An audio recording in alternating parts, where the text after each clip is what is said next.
우리 특세금철 이제 벌써 7번째, 제가 온 지 2년 반이 조금 안 됐는데요, 7번째 우리 시즌을 맞이하게 되었습니다.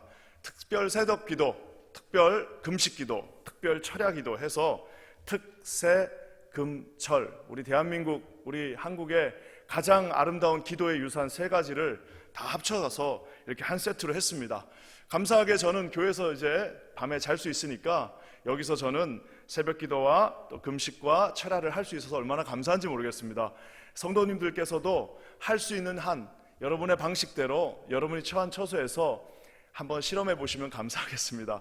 아울러 우리 교회가 앞으로 다시 오픈하게 되는 날에는 정말 이제 여기 한번 다 같이 모여서 우리 철야, 진짜 말 그대로 한번 철야도 또 같이 할 수 있었으면 너무 좋겠습니다.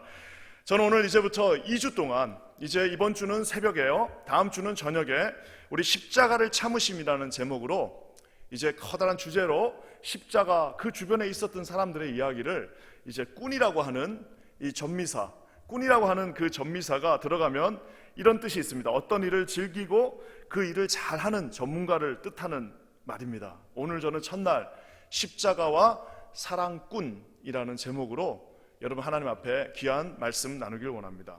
지금 이 상황은요, 아주 급박한 상황입니다. 6월절을 이틀 정도 남두고 이제는 많은 일들이 한꺼번에, 지금까지는 마태복음이 약간 슬로우하게 이렇게 진행되어졌습니다. 근데 이제 26장부터는요 이 마태복음이 이제는 막 스피디하게 막 진행되어져 가는데, 그것은 바로 십자가의 죽음을 향하여 달려가고 있습니다.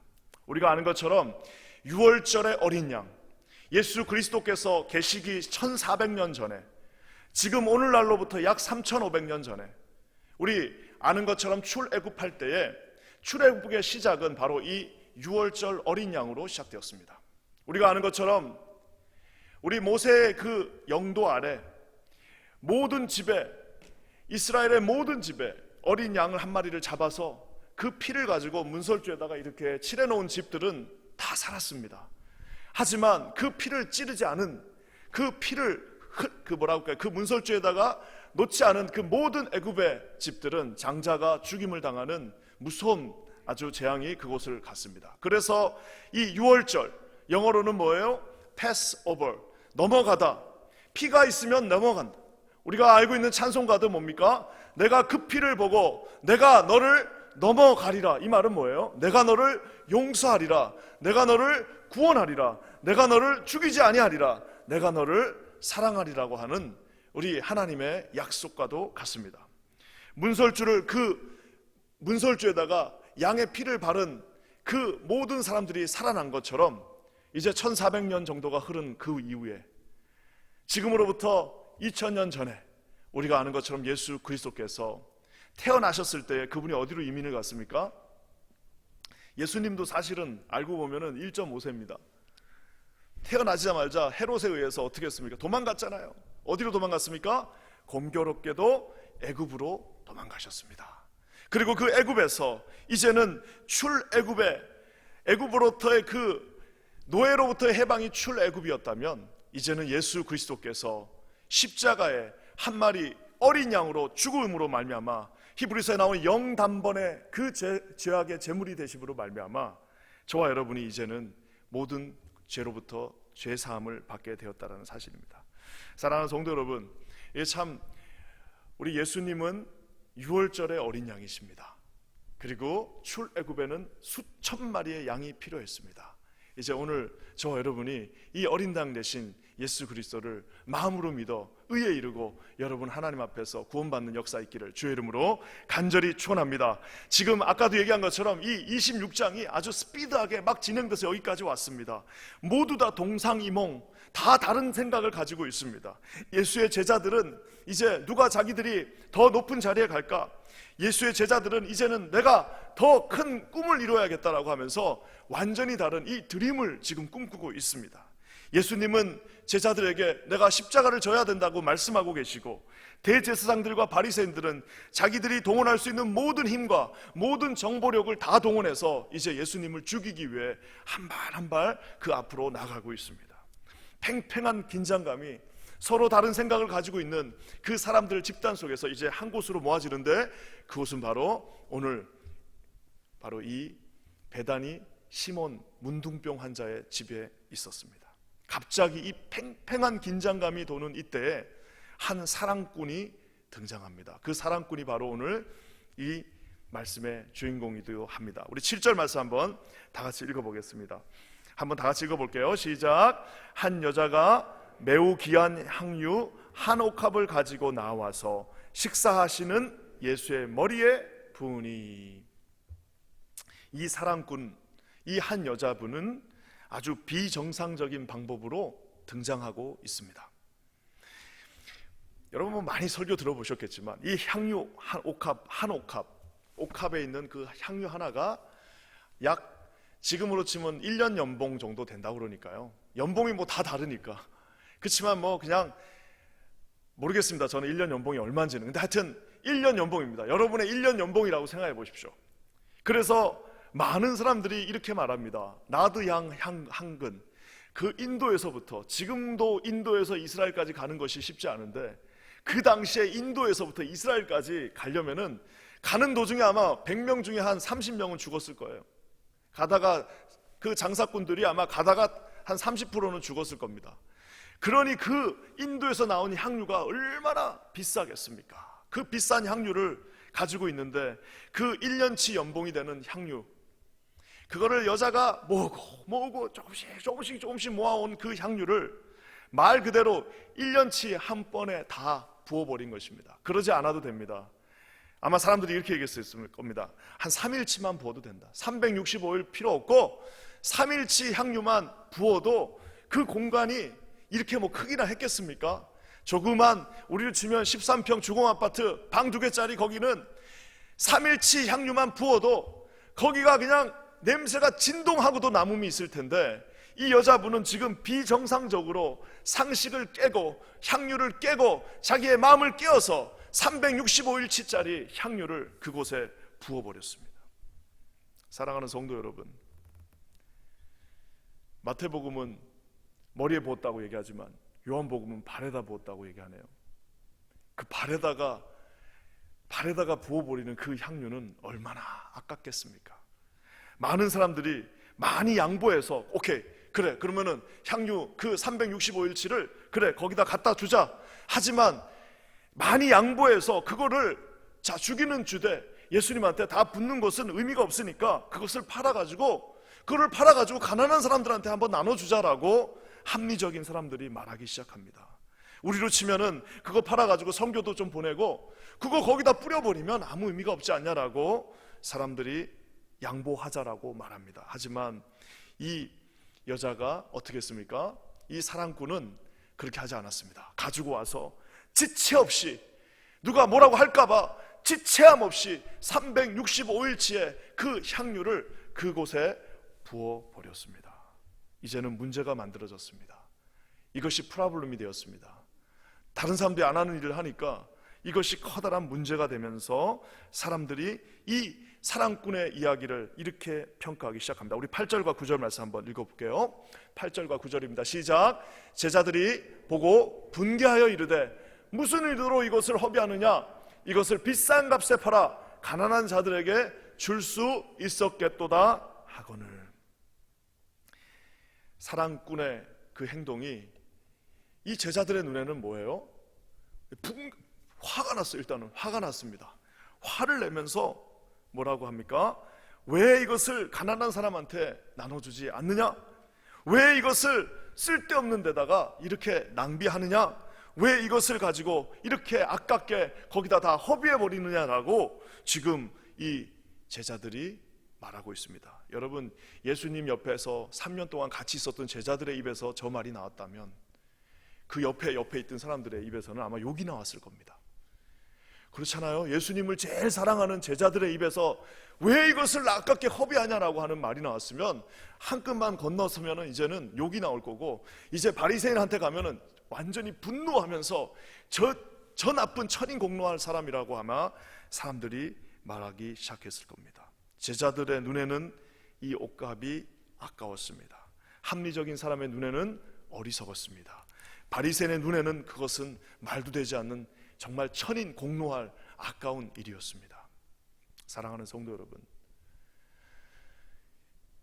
저는 어떤 생각을 가지냐면요, 저는 이 말씀을 읽으면 그 오늘 또 우리 이한성 목사님이 찬양도 정확하게 우리가 불러야 될 찬양 불러주셨습니다. 주님의 발 앞에 드리는 그 여자분의 마음은 어떤 마음이었을까요? 어떤 마음으로 와서 그거를 드렸을까요? 이 사랑꾼의 눈에는 그 향유 옥합이 어떤 마음으로 드려졌을까요? 예전에 한 권사님 간증을 들은 적이 있습니다. 이분이 유명한 권사님인데 새벽 예배 참석하기 위해서 자기가 꽤 커다란 재산을 이제 포기하신 분이에요. 비즈니스 하고 있었는데 새벽 예배를 이제 그 비즈니스를 하면은 새벽 예배를 못 가니까 이분이 고민 갈등 하다가 처음에는 이렇게 생각하셨어요. 아, 이거를 수입이 엄청나니까 그거를 가지고 차라리 선교를 하자. 새벽 예배를 가지 말고 그걸 가지고 차라리 선교를 하면은 하나님이 더 기뻐하시지 않을까 했는데, 기도를 하면 할수록 하나님이 나는 너랑 같이 있는 게 더 좋다. 나는 너랑 같이 있는 게 더 좋다라고 얘기하셨대요. 그래서 과감하게, 아깝지만 깔끔하게 그거 딱 포기하고 그때부터 새벽 예배에 이제 자기가 원하는 그 새벽 예배에 갔다라고 합니다.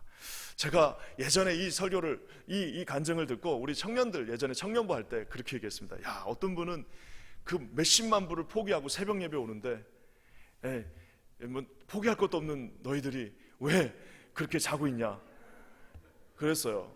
아니, 이 몇십만 불을 포기하고 새벽에 와서 새벽 예배를 드리는 분이 있는가 반면에 어떤 분은 포기할 것도 하나도 없는데 거기에 자고 있는 분도 있다라는 사실입니다.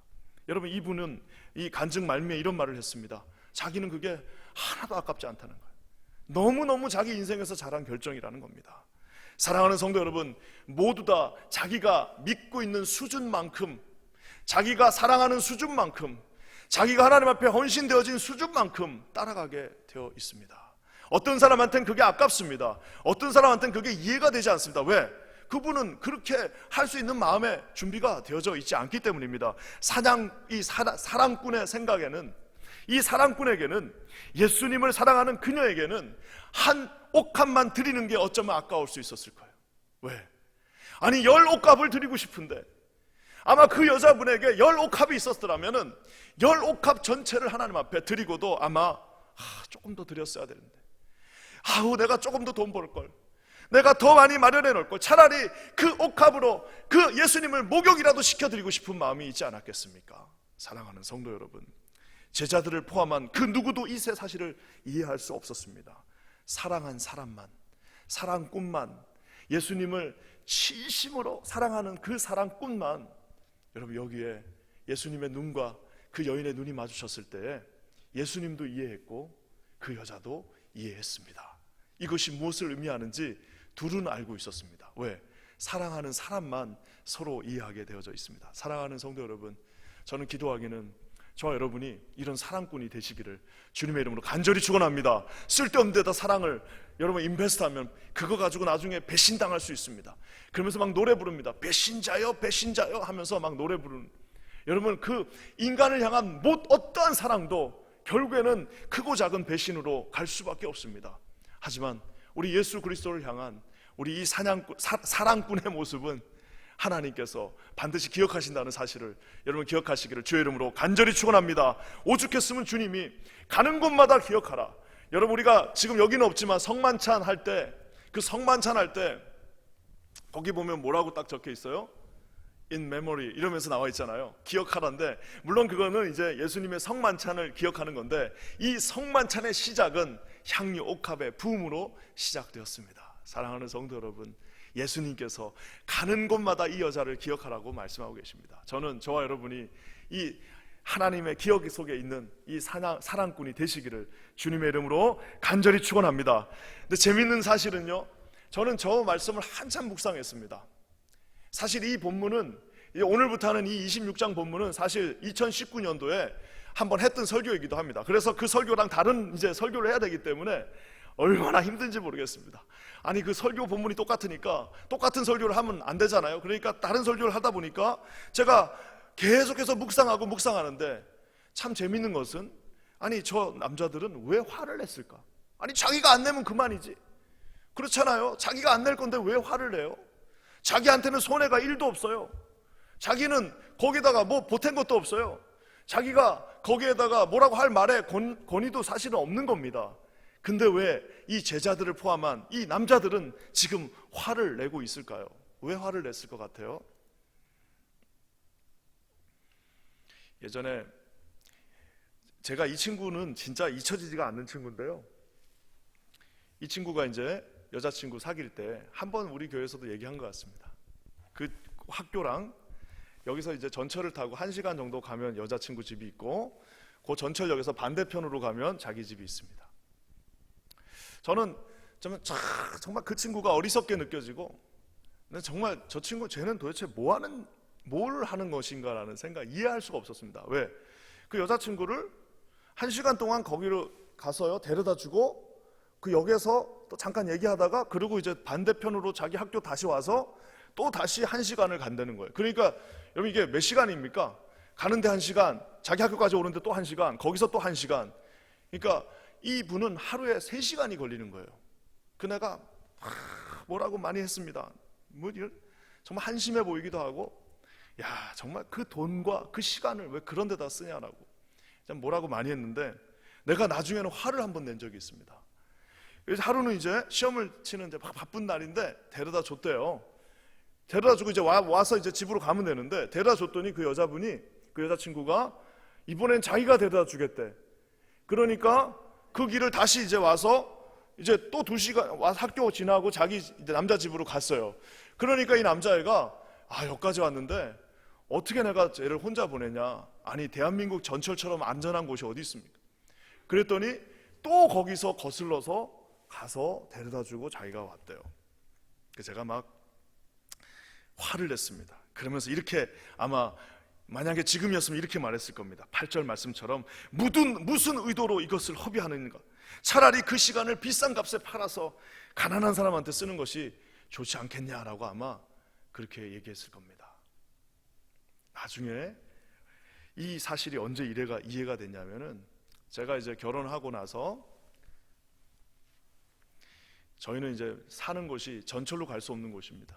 비행기를 타고 가야 되는 곳인데, 그 얼마 안 되는 전도사 사례비를 아껴가지고 비행기 값을 이제 마련해가지고 그 비행기 티켓을 딱 끊고 거기를 향해서 가는 그 순간에 그 친구가 조금 이해가 됐습니다. 이런 마음으로 걔는 1년 365일 거기를 왔다 갔다 했겠구나 라는 생각을 할 수 있었습니다. 사랑하는 성도 여러분, 지금 이 사랑꾼은 그 모든 시선이 예수님을 향하고 있습니다. 이 사랑꾼의 이 시선은, 그 초점은 예수님 앞에 어떤 것을 드려도 아깝지 않습니다. 왜? 자기가 하나님 앞에, 또 이 예수님 앞에 자기 자신이 구원받았다는 사실을 누구보다도 잘 알고 있었기 때문입니다. 사랑하는 성도 여러분, 저는 우리 인생에서 예수 그리스도가 그분에게 이랬던 것처럼 우리에게도 이런 사랑꾼의 모습으로 다가오게 되기를 주님의 이름으로 간절히 축원합니다. 오늘 말씀을 어느 정도 마무리하면서, 우리 가운데 이 여자분이 정말 대단한 로맨티스트 사랑꾼이었다면, 이 여자분하고는 비교되지 않는 또 다른 더 최상급의 사랑꾼이 한 분 더 이 본문에 계십니다. 누굴까요? 우리 2절 말씀 한번 다 같이 읽어보겠습니다. 이 사랑꾼하고는 비교되지 않는 더 높은 차원의 한 사랑꾼이 이 본문에 숨어 있습니다. 우리 한번 읽겠습니다. 시작. 너희가 아는 바와 같이 이틀이 지나면 유월절이라, 인자가 십자가에 못 박히기 위하여 팔리리라 하시더라. 예수가 그 제자들에게 하신 말씀입니다. 이 여인의 사랑꾼하고는 비교도 되지 않는 진정한 우리의 사랑꾼, 삶의 일부가 아니라 모든 것을 다 드린 여인은 귀한 향유를 하나님 앞에 드렸지만, 이분은 1년치 연봉을 드린 것이 아니라 자신의 모든 생명과 모든 존귀와 모든 영광을 십자가에 허비해 버렸습니다. 여러분, 진정한 낭비가 여자가 1년치 연봉을 아낀 것이 낭비인가요? 여러분이 우리 삶에서 뭔가를 아껴가지고 주님께 드린 그것이 낭비가 될 수 있겠습니까? 예수님이 만약에 이것을 낭비라고 판단하셨다면, 진짜 낭비는 예수께서 십자가의 죽으심으로 말미암아 저와 여러분을 위하여 흘리신 그 보혈이야말로 낭비 오브 낭비스, 낭비 중에 낭비요, 쓸데없는 피요, 뭔 아쉬움이 있어서 우리를 위하여 그분이 십자가에 죽으셔야 했겠습니까? 저는 기도하기는 진정한 모든 것을 주신 사랑꾼은 우리 예수님, 우리가 사랑하는 그분이라는 사실을 여러분 반드시 기억하시기를 주님의 이름으로 간절히 축원합니다. 예수의 전 인생은, 우리 예수 그리스도의 모든 인생은 십자가를 향한, 그 낭비를 향한 인생이셨습니다. 가나의 혼인잔치에서 물이 포도주로 바뀌자 거기 있는 모든 사람들이 환호하면서 우아하면서 축제를 벌이는 그 순간에도 예수님은 십자가를 생각하셨습니다. 광야에서 오병이의 기적을 베풀어 모든 사람들이 환호하면서 먹을 것이 여기 있다, 이분은 왕인가 보다, 이 사람을 왕으로 세우자라고 하는 그 축제의 분위기 속에서 예수님은 낭비하기 위하여 십자가를 기억하고 계셨습니다. 폭풍을 제압하시고 폭풍 속에서 걸어오시면서 그 물에 빠진 제자를 끌어올리는 그 순간에도 우리 예수님은 자기가 낭비할 그 십자가를 생각하고 계셨습니다. 죽은 나사로를 살리고 그 놀라운 기사로 말미암아 이제는 기적을 베풀며 죽은 자까지 살리는 그가 과연 메시아구나라고 사람들이 환호하는 그 순간에도 우리 예수님은 그 상황 속에서도 자기가 십자가에 저와 여러분을 위하여 죽으심을, 그 낭비하심을 기억하고 계셨습니다. 사랑꾼 예수님이 저와 여러분을 위하여 십자가에 죽으셨습니다. 저는 이 주님의 은혜가 우리 이 시간에, 이 고난주간을 맞아요 여러분 가운데 함께 하시기를 주님의 이름으로 간절히 축원합니다. 하나님이 우리를 위하여 모든 것을 주셨습니다. 이제 앞으로 저 이상은 항료값 하나 깬다고 해서 호들갑 떨 필요도 없고, 여러분 그것은 아무것도 아닙니다. 여러분 그거 인생에서 나중에 우리가 하나님 앞에 갈 때 까짓것 그 향료값 한 개가 뭡니까? 할 수만 있다면 100개라도 깨서 주님 앞에 드릴 수 있지 않겠습니까? 여러분 그 정도 되시는 예수님을 오늘 이 새벽에 만나시기를 주의 이름으로 간절히 축원합니다. 함께 기도하겠습니다. 하나님 감사합니다. 예수 그리스도 앞에 모든 향료값을 깨트린 이 사랑꾼 여인처럼 아버지 하나님 앞에 서기를 원하는데, 사실은 아버지 하나님이 우리에게 진정한 사랑꾼 되셨음을 깨달아 알게 하여 주시옵소서. 아버지 하나님, 모든 것을 허비한 것이 아니라 하나님 앞에 진정으로 모든 것을 허비하신 예수 그리스도의 사랑과 보혈로 인하여서 우리가 이 자리에 서 있다는 사실을 깨달아 알게 하여 주시옵소서. 놀라운 일을 이루실 주님을 찬양하며 예수님의 이름으로 간절히 기도합니다.